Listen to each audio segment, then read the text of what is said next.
Doctor Mahabal ಶೆಟ್ಟರನ್ನು ಕೇಳೋದಿದೆ.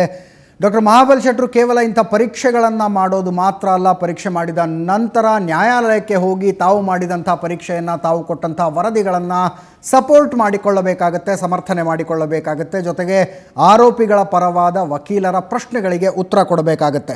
Doctor Mahabal ಶೆಟ್ಟರೆ, ಸಾಮಾನ್ಯವಾಗಿ ಇಂಥ ಪ್ರಕರಣಗಳಲ್ಲಿ ನೀವು ಕೊಟ್ಟಂಥ ವರದಿ ತಪ್ಪು ಅನ್ನೋದಕ್ಕೆ ಆರೋಪಿಗಳ ಪರ ವಕೀಲರು ಯಾವ ರೀತಿಯಾದಂಥ ವಾದಗಳನ್ನು ಮಂಡಿಸ್ತಾರೆ ಮತ್ತು ನೀವು ನಿಮ್ಮ ವರದಿಗಳನ್ನು ಯಾವ ರೀತಿಯಾಗಿ ಸಮರ್ಥಿಸಿಕೊಳ್ತೀರಿ? ಅಲ್ಲ, ಇದರಲ್ಲಿ ಈ ಪೊಟೆನ್ಸಿ ಟೆಸ್ಟಲ್ಲಿ ನಮಗೇನು ಅಷ್ಟು ಕಷ್ಟ ಬರೋದಿಲ್ಲ. ಯಾಕಂದರೆ ಇದು ಸೈಂಟಿಫಿಕ್ ಆಗಿ ನಾವು ಮಾಡ್ತೇವೆ. ಇದಕ್ಕೆ ಡಿಫೆನ್ಸ್ ಲಾಯರಿಗೆ ಕಷ್ಟ ಆಗ್ತದೆ. ಯಾಕಂದರೆ ಅವರು ಡಿಸ್ಪ್ರೂವ್ ಮಾಡಬೇಕು ಇವರು ಇಂಪಾರ್ಟೆಂಟ್ ಅಂತ.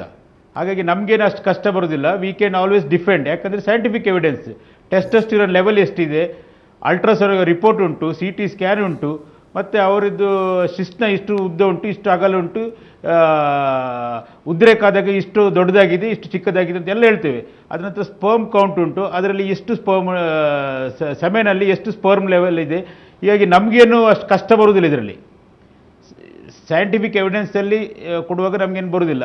ಆದರೆ ಡಿಫೆನ್ಸ್ ಲಾಯರ್ ಅವರು ಡಿಸ್ಪ್ರೂವ್ ಮಾಡಬೇಕಾಗ್ತದೆ, ಯಾರನ್ನು ಅವ್ರು ತೊಗೊಂಡು ಬರಬೇಕಾಗ್ತದೆ, ಇವರು ಇಂಪಾರ್ಟೆಂಟ್ ಇದ್ದಾರೆ ಅಂತ.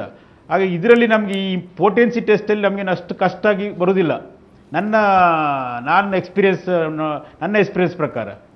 ಎಸ್, ಧನ್ಯವಾದ ಡಾಕ್ಟರ್ ಮಹಾಬಲ್ ಶೆಟ್ಟರೆ. ಎಷ್ಟೊತ್ತು ಸುವರ್ಣ ನ್ಯೂಸ್ ಜೊತೆ ತಮ್ಮ ಅಭಿಪ್ರಾಯಗಳನ್ನು ಹಂಚಿಕೊಂಡಿದ್ದಕ್ಕೆ.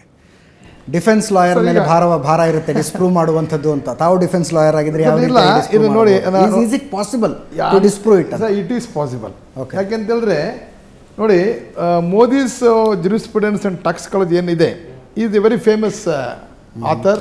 ಅದ್ರ ಮೇಲೆ ಎಲ್ಲ ನ್ಯಾಯವಾದಿಗಳು ನಾವು ಇದನ್ನು ಡಿಸ್ಪ್ರೂವ್ ಮಾಡಿ ಟ್ರೈ ಮಾಡ್ತೀವಿ.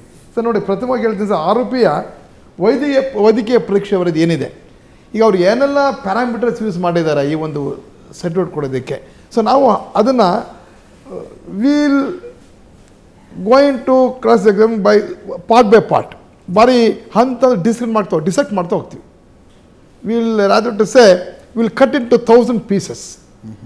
ಡಾಕ್ಟ್ರುಗಳು ಶೆಟ್ಟಿ ಹೇಳಿದಾಗೆ ಅನೇಕ ಡಾಕ್ಟ್ರುಗಳು ಬಾಕ್ಸ್ ಬಂದ ಸಂದರ್ಭದಲ್ಲಿ ಅವರು ಎಷ್ಟರ ಮಟ್ಟಿಗೆ ಈ Modi jurisprudence and toxicology expert ಆಗಿದ್ದಾರೆ ಅದ್ರ ಮೇಲೆ ಡಿಪೆಂಡ್ ಆಗುತ್ತೆ. What is this Modi?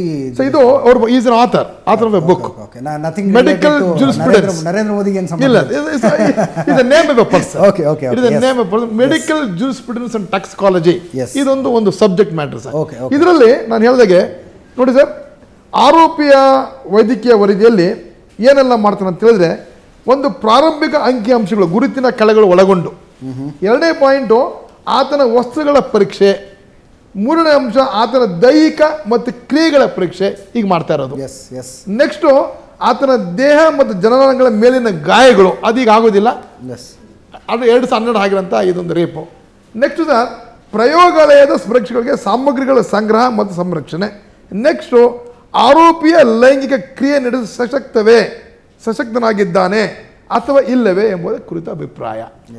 ಇಷ್ಟೆಲ್ಲ ಆಧಾರಗಳ ಮೇಲೆ ನಿಮಗೆ ಕಾಂಟ್ರ್ ಮಾಡುವಂಥ ಅವಕಾಶಗಳಿರುತ್ತೆ. ಕೇಶವಮೂರ್ತಿ ಅವರೇ, ಯೋಗ ಅನ್ನುವಂಥದ್ದು ಅತ್ಯಂತ ಪ್ರಯೋಜನಕಾರಿಯಾದಂಥ ವಿದ್ಯೆ. ಎಲ್ಲೋ ಒಂದು ಕಡೆ ಇಂಥವ್ರ ಕೈಗೆ ಸಿಕ್ಕುವುದು ಅದು ದುರುಪಯೋಗ ಕೂಡ ಆಗ್ತಾ ಇದೆ ಅನ್ನುವಂಥದ್ದು ಏನು ಹೇಳ್ತಿರ್ತಾವೆ? ಹೌದು, ಇದಕ್ಕೆ ಅನೇಕ ಉದಾಹರಣೆಗಳಿದೆ ಹಿಂದಿನಿಂದನೂ. ಈಗ ಮೀಡಿಯಾ ಬಂದಿರೋದ್ರಿಂದ ನೀವು ಈ ಥರದ ಇದೇನಿದೆ, ಜನರಲ್ಲಿ ಒಂದು ಕಲ್ಪನೆ ಇದೆ. ನೀವೇ ಹೇಳ್ದಂಗೆ ನಿಮ್ಮ ರಿಪೋರ್ಟರ್ ಕಾವ್ಯ ಹಾಕೊಂಡು ಹೋದ ತಕ್ಷಣ ಎಲ್ಲರೂ ಅವ್ರ ಕಾಲಿಗೆ ಬೀಳ್ತಾರೆ. ಅದನ್ನು ದುರುಪಯೋಗ ಪಡಿಸ್ಕೊಳ್ಳೋವಂಥವ್ರು ತುಂಬ ಇದ್ದಾರೆ.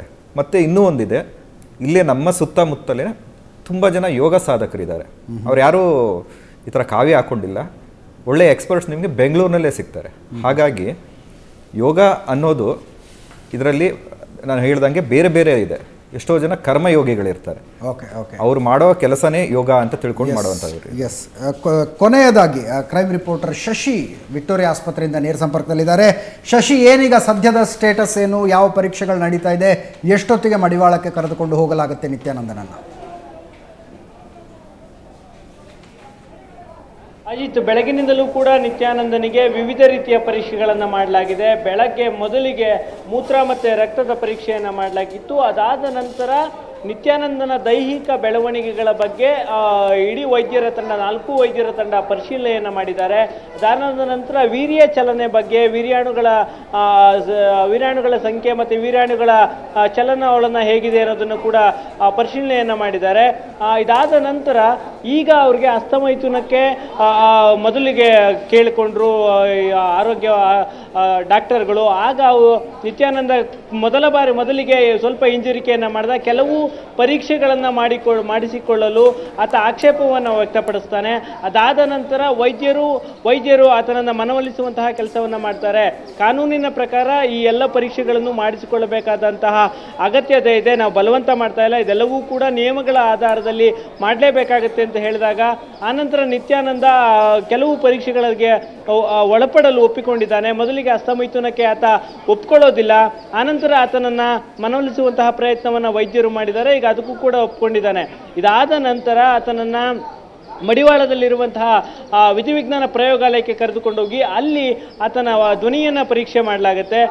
ಅಲ್ಲಿಂದ ನಂತರ ವಿಕ್ಟೋರಿಯಾ ಆಸ್ಪತ್ರೆಗೆ ಆತನನ್ನು ಕರೆದುಕೊಂಡು ಬರುವಂತಹ ಸಾಧ್ಯತೆಗಳು ಇರುವಂಥದ್ದು. ಮತ್ತು ಪ್ರಾಥಮಿಕ ಹಂತದ ಪರೀಕ್ಷೆಗಳನ್ನು ನಡೆಸಿದ ನಂತರ ನಿತ್ಯಾನಂದನಿಗೆ ಪುರುಷತ್ವ ಇದೆ ಅನ್ನೋದು ಸಾಬೀತಾಗಿದೆ ಅಂತ ಆಸ್ಪತ್ರೆಯ ಮೂಲಗಳು ಶಶಿ, ಧನ್ಯವಾದ ನಿಮ್ಮೆಲ್ಲ ಮಾಹಿತಿಗಾಗಿ. ಪುರುಷತ್ವ ಇದೆಯೋ ಇಲ್ವೋ ಅನ್ನೋದಕ್ಕೆ ಸಂಬಂಧಪಟ್ಟಂತಹ ಪರೀಕ್ಷೆಯಲ್ಲಿ ಇದೆ ಅನ್ನುವ ಅರ್ಥದಲ್ಲಿ ವರದಿಗಳನ್ನು ಕೊಡುವ ಸಾಧ್ಯತೆಗಳಿದೆ. ಬಹಳ ಸ್ಪಷ್ಟವಾಗಿ ಮೇಲ್ನೋಟಕ್ಕೆ ಕಾಣಿಸ್ತಾ ಇರುವಂಥದ್ದು. ಇಲ್ಲಿಗೆ ವಿಶೇಷ ಕಾರ್ಯಕ್ರಮದ ಈ ಭಾಗವನ್ನು ಮುಗಿಸ್ತಾ ಇದ್ದೀವಿ. ನಿತ್ಯಾನಂದನ ಪುರುಷತ್ವ ಪರೀಕ್ಷೆಗೆ ಸಂಬಂಧಪಟ್ಟಂತಹ ಕ್ಷಣದ ಮಾಹಿತಿಗಳನ್ನು ನಮ್ಮ ರಿಪೋರ್ಟರ್ಗಳು ಸ್ಪಾಟ್ನಿಂದ ಕೊಡ್ತಾ ಇರ್ತಾರೆ. ಅದಕ್ಕಾಗಿ ಸುವರ್ಣ ನ್ಯೂಸ್ನ ನೋಡ್ತಾ ಇರಿ. ನಮ್ಮ ಗಣ್ಯ ಅತಿಥಿಗಳಿಗೆ ಧನ್ಯವಾದಗಳನ್ನು ಅರ್ಪಿಸ್ತೀನಿ. ನೇರ, ದಿಟ್ಟ, ನಿರಂತರ ಸುದ್ದಿಗಾಗಿ ನೋಡ್ತಾ ಇರಿ ಸುವರ್ಣ ನ್ಯೂಸ್.